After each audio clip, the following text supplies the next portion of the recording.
എൻ്റെ പേര് സ്റ്റെസി. ഇതെൻ്റെ അമ്മയാണ്. ഞങ്ങൾ പത്തനംതിട്ടയിൽ നിന്നാണ് വരുന്നത്.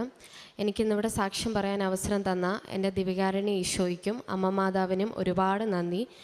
ഞാൻ ഇവിടെ ആദ്യമായിട്ട് ഉടമ്പടി എടുത്തത് 2023 ഒക്ടോബർ 17 ആദ്യം മമ്മി ഇവിടെ ഉടമ്പടി എടുത്തായിരുന്നു. അപ്പം ഞാൻ മമ്മിയുടെ കൂടെ പ്രാർത്ഥന ചൊല്ലുകയും അങ്ങനെ ഒരുപാട് അനുഗ്രഹങ്ങൾ ഈശോയും അമ്മ മാതാവും എനിക്ക് ഒരുപാട് അനുഗ്രഹങ്ങൾ എനിക്ക് തന്നു. അത് കഴിഞ്ഞിട്ട് ഞാൻ ഉടമ്പടി എടുത്തത് ഞാൻ ജർമ്മനിയിലേക്ക് പോകാൻ വേണ്ടി എക്സാം എഴുതാൻ ഫസ്റ്റ് എഴുതി. ഉടമ്പടി എടുത്തിട്ട് ഇവിടെ വന്ന് എഴുതി. പക്ഷേ ഞാൻ പ്രാർത്ഥന മാത്രം ചൊല്ലും, ഇടയ്ക്ക് മുടങ്ങും. അങ്ങനെ പ്രേക്ഷിത പ്രവർത്തനമോ കാരുണ്യ പ്രവർത്തനങ്ങളൊന്നും ചെയ്യുകയില്ലായിരുന്നു. അങ്ങനെ എനിക്ക് എക്സാം ഫെയിലായി.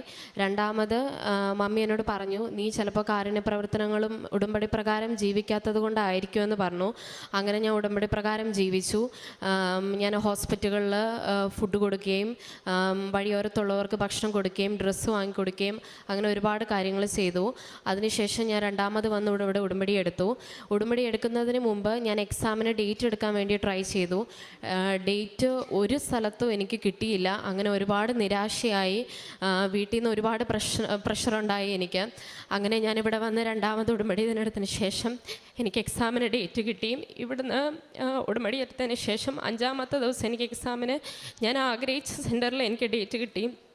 അതിനുശേഷം എല്ലാവർക്കും റിസൾട്ട് 45 ദിവസത്തിന് മുകളിലെടുത്തു. എനിക്ക് മാത്രം 15 ദിവസം എടുത്തു.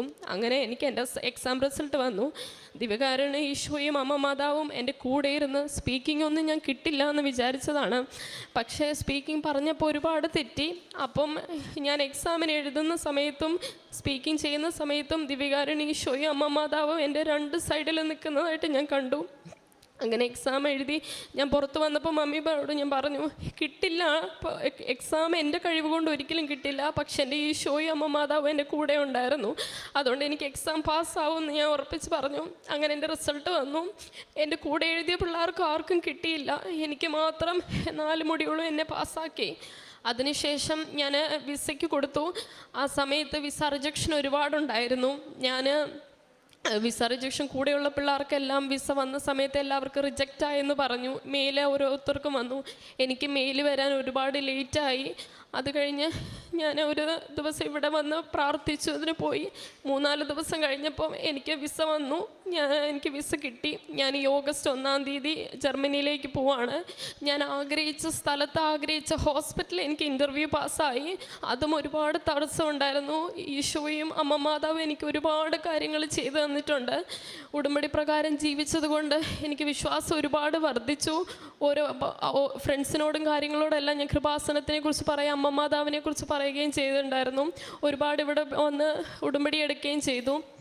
അതിനുശേഷം എൻ്റെ മമ്മിക്ക് കണ്ണിലൊരു പാടയുണ്ടായിരുന്നു. അത് കുറേ വർഷമായിട്ടുണ്ടായിരുന്നു. അപ്പോൾ അതിങ്ങനെ ഭയങ്കര വേദനയും തടസ്സവും കാര്യങ്ങളൊക്കെ ഉണ്ടായിരുന്നു.